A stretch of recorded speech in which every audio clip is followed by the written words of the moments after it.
বিপুল পরিমাণে গাঁজা উদ্ধার করে নলহাটি থানা পুলিশের এই মুহূর্তে বড়সড় সাফল্য। বীরভূমের নলহাটি থানা পুলিশের জালে প্রায় 1 কুইন্টাল গাঁজা উদ্ধার সহ 3 মাদক পাচারকারী গ্রেপ্তার।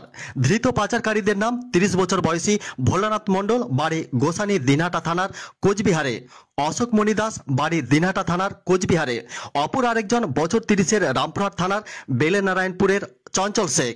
সোমবারের দিন বিকেল 4:30 নাগাদ নলহাটির 14 নম্বর জাতীয় সড়কের উপর তেজহাটির টোল ট্যাক্স নিকটবর্তী এলাকায় বিশেষ অভিযান চালিয়ে নলহাটি থানার পুলিশ প্রায় 1 কুইন্টাল গাঁজা উদ্ধার করতে সক্ষম হন।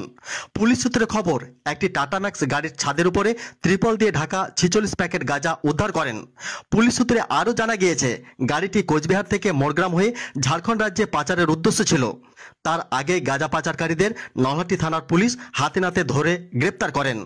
উল্লেখ্য, কিছুদিন আগেও নলহাটি ও রামপুরহাটে গাঁজা উদ্ধার হয়, তবে এদিন প্রায় 1 কুইন্টাল গাঁজা উদ্ধার হয়। জোর জল্পনা শুরু হয়েছে জেলা জুড়ে। Bureau report, Nalhati news express.